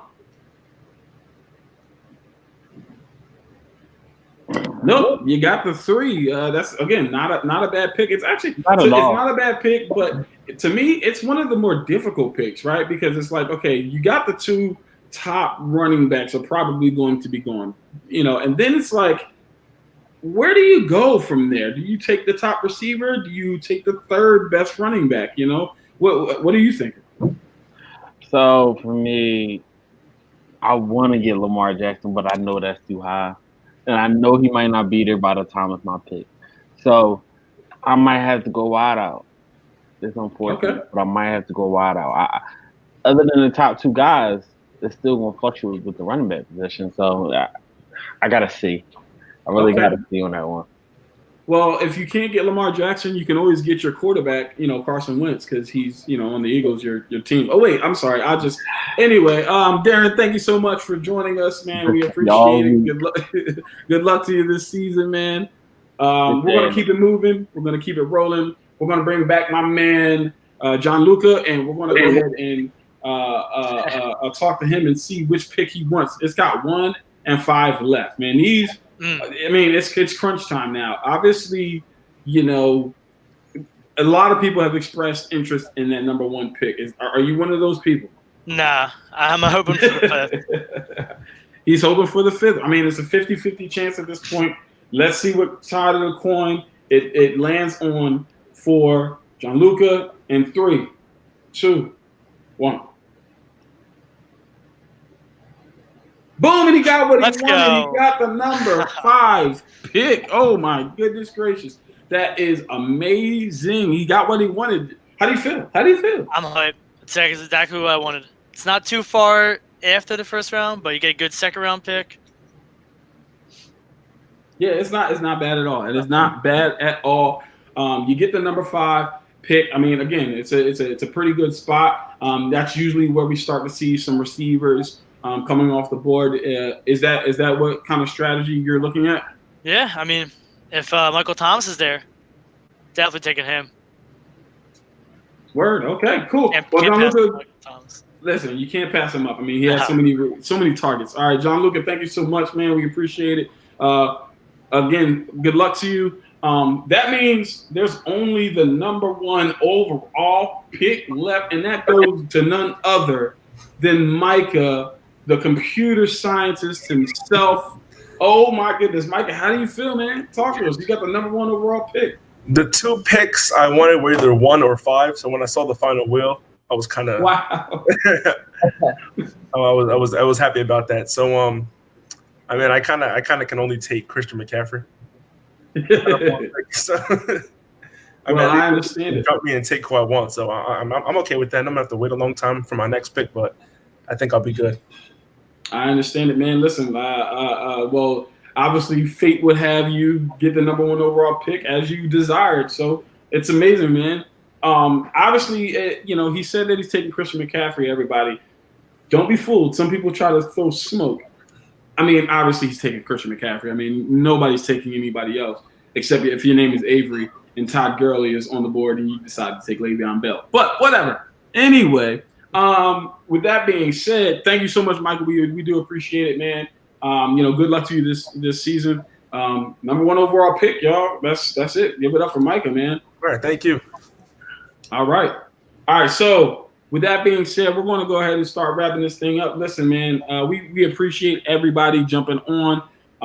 Thank you so much for tuning in. Again, don't forget to follow us on all your social media, Inside the Hashes on Instagram and Facebook, Inside Hashes on Twitter. And don't forget to check out the website. You can get all our content there, www.insidethehashes.com. We got blogs, we got podcasts, we've got player interviews, we got this fantasy football, everything like that. Listen, in 2 weeks, we're actually going to have the draft. So come back in 2 weeks, and we're going to be doing this all over again on September 6th. That's going to be draft night. You know the order now. So we're going to be drafting our teams live. Yes, you heard it correctly. Live, we will be drafting our teams. Sam, he's going to be one of those people who is on board. As Sam, talk to us, man. Give us a farewell to the people. I just think this draft is going to be something to really look into, and I think we have a great group, and I think there's going to be a lot of competitive fantasy football games. A lot of high-scoring matchups, and I mean, it's a good way to stay connected in the fantasy football world, seeing what kind of trades are made in different leagues and what kind of waiver wire additions. It keeps you updated. So look out for everything Inside the Hash related online and all those streaming services. It's going to be amazing.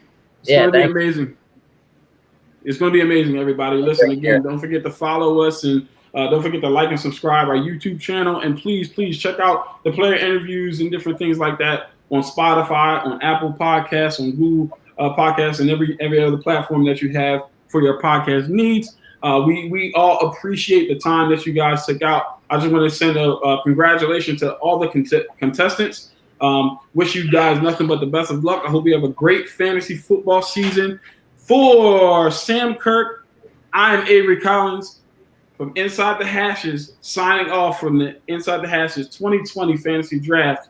Peace.